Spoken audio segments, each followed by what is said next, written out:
démarche comme ça de territoire énergie positive ou de transition énergétique, c'est un peu cet esprit, cette conscience aussi d'une production végétale forestière qui est longue. C'est la même démarche. On est dans un système comme ça de durée et il ne faut pas vouloir avoir tout de suite. Par contre, il faut, je fais une petite discrétion, mais c'est par rapport au financement. Aujourd'hui, les collectivités, vous le savez, les maires qui sont ici ou les élus le savent, on vit une période assez difficile et c'est pas évident aujourd'hui de se dire on va investir dans un bâtiment en y mettant un petit peu plus parce qu'il faut qu'il soit un peu plus économe, un peu plus consommateur d'énergie renouvelable, ça coûte plus cher. Et aujourd'hui, c'est le contraire qui se passe. Dans nos budgets, notre préoccupation aujourd'hui à tout niveau, c'est qu'on a des recettes de dotation qui baissent, les subventions, dotation DETR également, toutes les collectivités sont soumises à ce système-là. On participe à un fonds de péréquation intercommunal. Les communes, c'est les pauvres qui donnent aux riches. Ben là, moi, c'est pas les riches qui donnent aux pauvres, pardon, excusez-moi. Ah oui, j'étais de mauvais côté. Mais alors, ouais. Les pauvres, ils donnent aux riches aussi, des fois. Bon. Alors, ceci étant, pour les collectivités aujourd'hui, il y a ce fonds de péréquation. Et je ne sais pas, dans cette démarche, il faut. Moi, je ne sais pas moi qui fais les textes de loi, ni la loi de finances, mais peut-être qu'il faudrait assortir dans les critères d'attribution des DETR ou des fonds de péréquation, dans le calcul des critères, peut-être ces notions de transition énergétique et de comment, en fait, sur chaque territoire qui va demander ce bénéfice de ces aides aujourd'hui, comment il prend en compte en fait ces problématiques de production d'énergie renouvelable ou d'économie. Nous, on a fait un diagnostic grâce à l'aide donc de notre région Aquitaine, puisqu'on a été subventionné pour faire ce diagnostic énergétique. Donc, à part les transports qu'on a mis de côté, ça c'est un autre aspect des choses, on a fait un diagnostic, on sait ce que l'on consomme, on sait ce que l'on produit. Bon, on sait l'effort que l'on peut mener à bien dans telle période avec quelles sommes investies. Pourquoi ne pas prendre en compte ces critères-là aussi dans les attributions?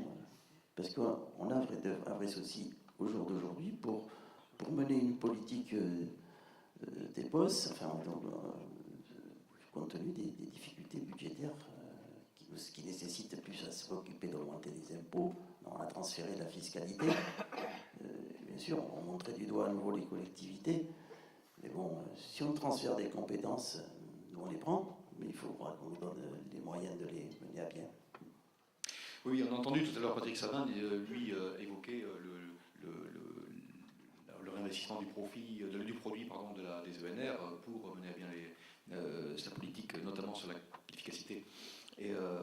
Mais ça peut être également un élément de réponse. Si vous voulez bien, vous en parlerez dans quelques minutes. Vous réévoquerez cette question-là. Parce que peut-être on va prendre 2-3 questions de la salle. Oui, allez-y, monsieur. On est donc sur ces sujets de 200 postes à l'horizon 2017. Et puis quels sont les moyens, notamment d'animation, de formation qu'on pourrait imaginer?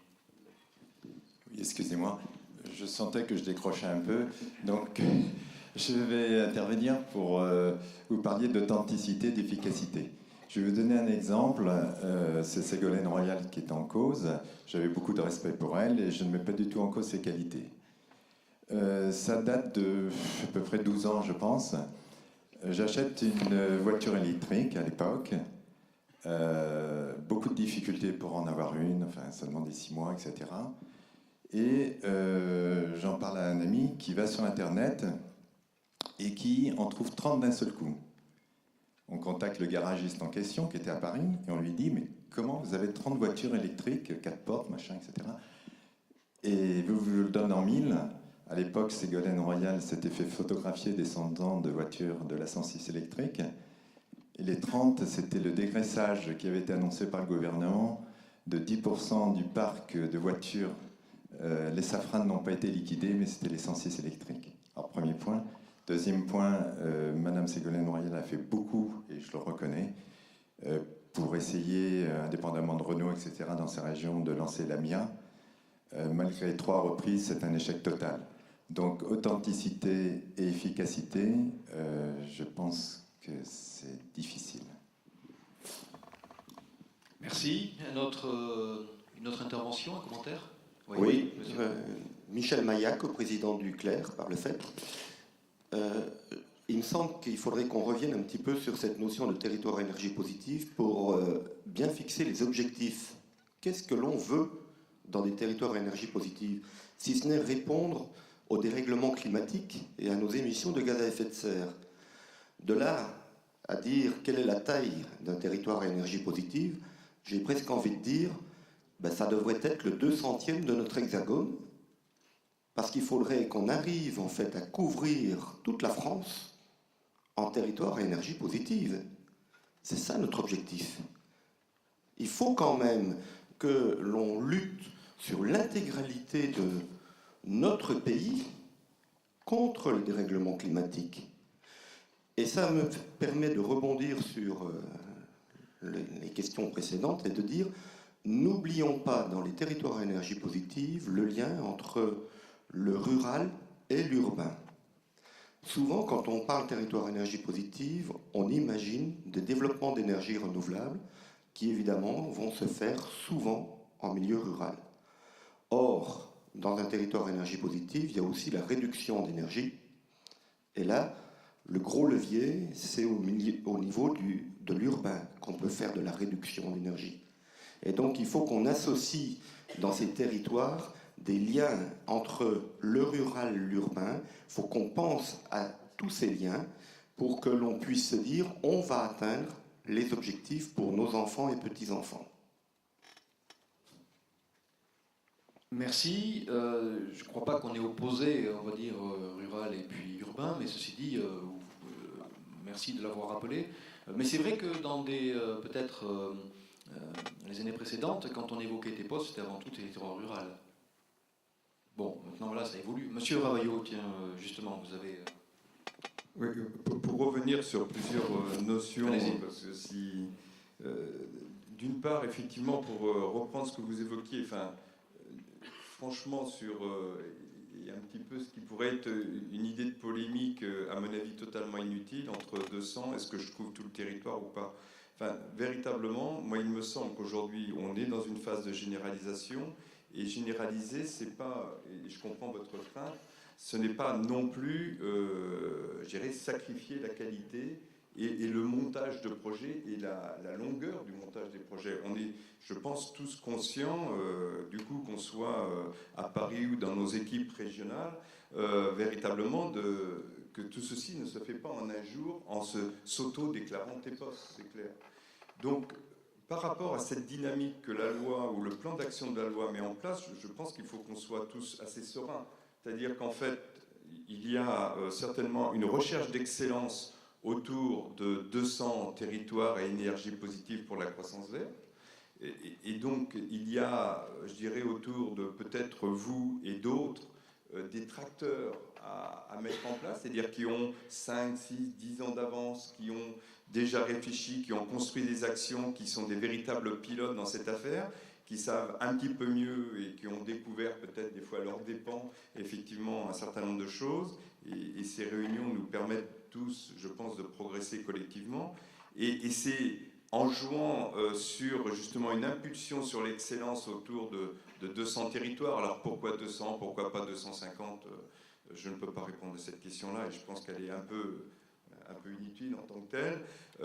Derrière, nous, on est convaincus à l'ADEME et toutes nos équipes régionales, quand on travaille avec les conseils régionaux, comme en Bourgogne sur le TEPOS, en Alsace, en Lorraine actuellement, ou en Rhône-Alpes, qui sont les régions qui ont le plus progressé sur cette notion de TEPOS en tant que telle, nous sommes sur l'idée de travailler, et vous l'avez bien dit dans votre premier retour, sur du réseautage, c'est-à-dire qu'effectivement, autour de ces 200 territoires, ce n'est pas 200 territoires qui vivent pour eux-mêmes en disant j'ai ramassé la manne et les autres se débrouillent, et moi je suis dans l'élitisme et les autres ne pourront pas s'en sortir.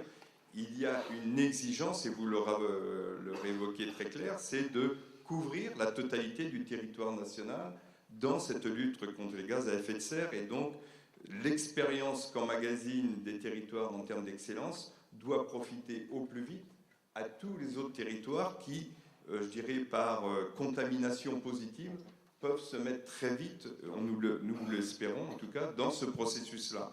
Enfin, véritablement, il ne s'agit pas de faire de l'autodéclaration de TEPOS, je suis complètement d'accord. Ce n'est pas parce que on déclare un label et en disant tiens, je suis accroché au label et on verra bien ce qui se passe. Véritablement, il y a une exigence de conduite de qualité derrière. Et dans la dynamique que la ministre souhaite mettre en place, alors je ne reviendrai pas sur vos propos par rapport à cela, mais je pense que là-dessus, il y a véritablement, et en tout cas on travaille, je dirais, de concert avec les conseils régionaux, avec l'ARF, pour dire, aujourd'hui on est dans le temps d'un appel à manifestation d'intérêt national, donc tous les territoires qui ont un intérêt ou qui pensent avoir un intérêt à se lancer dans cette dynamique, qu'ils se fassent connaître, qu'ils soient TEPOS aujourd'hui comme vous, qu'ils soient engagés dans des PCET depuis 5-10 ans comme vous, mais dans une autre dénomination. Pour nous, vraiment, les dénominations, je dirais, sont quelquefois, d'ailleurs, les TEPOS sont souvent PCET, donc pour nous, ça n'a pas un sens fondamental, pas en tant que tel. Donc que tous ces territoires qui se pensent véritablement en intérêt vis-à-vis de cette dynamique, qu'ils se fassent inscrire. Et nous travaillons avec les conseils régionaux et auprès du ministère, avec la CGET et autres, pour véritablement dire il faut recréer derrière des cahiers des charges et choisir ces territoires qui ont véritablement une capacité à montrer l'excellence. C'est-à-dire qu'on ne va pas choisir sur un dispositif national, c'est vraiment un dispositif régionalisé, sur la base de cahiers des charges régionalisés, qu'on tente en tout cas et qu'on demande à pouvoir diffuser cette dynamique. Donc véritablement, on est sur ce travail, enfin en tout cas les intentions des uns et des autres sont très claires pour agir de cette façon-là. Pour vous répondre sur la simplification, enfin, c'est une réponse, quand on lit le projet de loi, il y a une véritable intention, en tout cas sur les ICPE, de pouvoir aller beaucoup plus vite et d'aller vers un acte simplifié d'ICPE. Et aujourd'hui, l'État, dans plusieurs régions, est déjà en expérimentation pour essayer d'obtenir ce raccourci en termes de délai. Et je pense qu'il y avait une véritable volonté, effectivement, de l'atteindre rapidement. Alors, je ne sais pas si c'est de nature à rassurer, mais en tout cas, c'est une intention qui est fermement installée, y compris au sein non pas de l'agence, puisque ce n'est pas l'agence qui règle ça, mais des DREAL et des préfets pour parvenir à ce délai raccourci. Donc voilà, je vais vous donner 2-3 points d'éclairage. Je ne sais pas si ça rassure, mais en tout cas, véritablement, je pense qu'il faut qu'on soit serein. On est plutôt dans une dynamique très positive actuellement. Vous êtes le socle de cette dynamique. Il faut véritablement rebondir sur ce que vous savez faire pour investir cette dynamique. Je crois que oui, c'est peut-être là-dessus qu'il faut en rester sur cette question-là. Ceci dit, il y a peut-être d'autres commentaires, d'autres interventions. Voilà. On va en prendre 2 si vous voulez bien, et puis on s'acheminera petit à petit vers la conclusion de notre table ronde. Ces derniers jours, on a reparlé de l'exploitation des gaz de schiste. Et cette exploitation pourrait se mettre techniquement dans les TEPOS, puisque ça va être très local, apparemment. Alors, n'avez-vous pas peur que si on démarre les gaz de schiste, en dehors du problème environnemental qui est énorme, on ait aussi un retard sur le développement des ENR, car toute l'énergie qu'on va mettre sur les gaz, qu'on mettrait sur les gaz de schiste, on ne l'aura pas sur le développement des énergies renouvelables. Alors, quelle est votre attitude à ce point de vue-là? On va dire, oui, peut-être une petite réaction, mais on ne va pas ouvrir ce débat, on n'a plus le temps. Mais si je comprends, j'entends la préoccupation. On parle des gaz de schiste, on peut parler d'autres types d'énergie qui paraîtraient... Dans la définition actuelle des TEPOS, on couvre nos besoins par des énergies renouvelables locales. Jusqu'à preuve du contraire, les gaz de schiste ne sont pas des énergies renouvelables. Non, mais je crois qu'il faut saluer, il faut le répéter, il faut juste préciser. C'est... Dans la définition qui sera donnée des territoires à énergie positive pour une croissance verte, c'est pas précisé, effectivement. Bon, mais Leclerc a déposé un amendement pour qu'il y ait un peu de précision là-dessus. Oui, enfin, bon, il y a la loi. Enfin, il me semble, si on relit précisément l'élément de cahier qu'il y a de publié dans l'appel à manifestation d'intérêt, il est bien dit d'énergie renouvelable. Et fatal, parce qu'en termes d'économie circulaire, comme vous l'aviez évoqué, il y a aussi dans les territoires, quand on rapproche les usages de la production, il y a aussi beaucoup de production fatale qu'on peut revaloriser dans des circuits courts.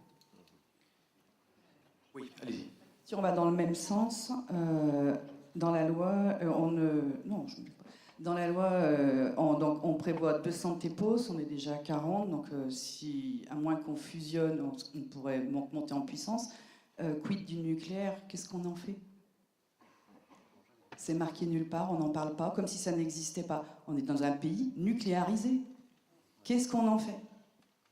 Comment c'est pris en compte? C'est les 7 millions de prises qu'elle prévoit dans la loi là, qui vont gérer le problème? Enfin, moi, je me pose quand même des questions sur l'avenir par rapport à ça. Quand on sera tous passés aux énergies renouvelables, comment ça va se passer? Alors, est-ce qu'on va faire du lobbying en 2015 à la conférence internationale à Paris? Les TEPOS, on fait quoi? Parce qu'eux, ils vont y être. Hein. Bon, je ne suis pas sûr qu'on ait là aussi beaucoup d'éléments de réponse, sauf à rappeler quelle est la définition pour l'instant des TEPOS telle qu'elle est admise autour de la table. Bon, peut-être là aussi, ce débat, s'il fallait le refaire, comment dire, on ne va pas refaire le débat national sur la transition énergétique, en tout cas aujourd'hui. Dans les 10 minutes qui restent, en particulier. Et puis, effectivement, on verra bien quels seront comment ces débats vont s'engager, notamment comment la montée en puissance du débat va continuer à s'engager plutôt d'ici la fin décembre 2015 et la conférence nationale du climat au Bourget. Mais enfin, là, on a... je crois qu'il y a quelques éléments, je ne fais pas la conclusion du tout, mais quelques éléments qu'il faudrait avoir en tête de façon forte, c'est que on parle de dynamique, on parle de montée en puissance, on parle de mutualisation, d'échange à la fois d'informations et des connaissances et des compétences, de telle manière à démontrer que les TEPOS, non seulement c'est une notion intéressante, mais qu'il y a de l'avenir derrière. Donc à partir de là, on va continuer à insister lourdement sur cette montée en gamme, en quelque sorte, en compétences, en qualité, et se dire il faut tenir sur la durée. Et c'est effectivement une chose qui n'est pas si simple que ça, mais on voit des expériences et on voit la dynamique actuelle le montre, en tout cas, ça, si on compare la situation d'aujourd'hui à celle qu'elle était il y a 4 ans, c'est indéniable. Alors, je crois, une dernière intervention, et puis écoutez, après je vous demanderai les uns et les autres d'apporter un petit mot de conclusion. Oui. C'est un hasard, Luc Lapalette, EDF, mais j'avais demandé le micro avant cette intervention. Moi, je voulais illustrer, j'ai 2-3 points à évoquer. Le premier point, c'est la difficulté de l'expérimentation, sur un exemple très précis qui porte sur les énergies marines.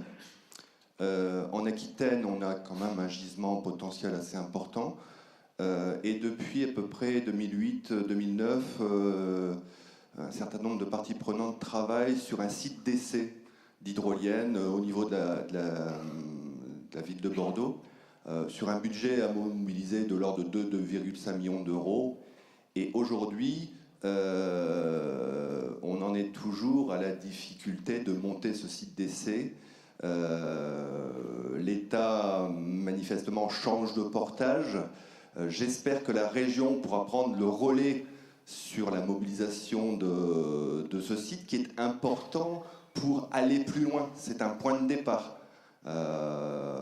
Des industriels s'y sont impliqués, mais ne feront pas seuls. Voilà, c'est simplement un premier point. Le deuxième point, dans les démarches TEPOS, vous avez évoqué la première priorité, c'est d'économiser.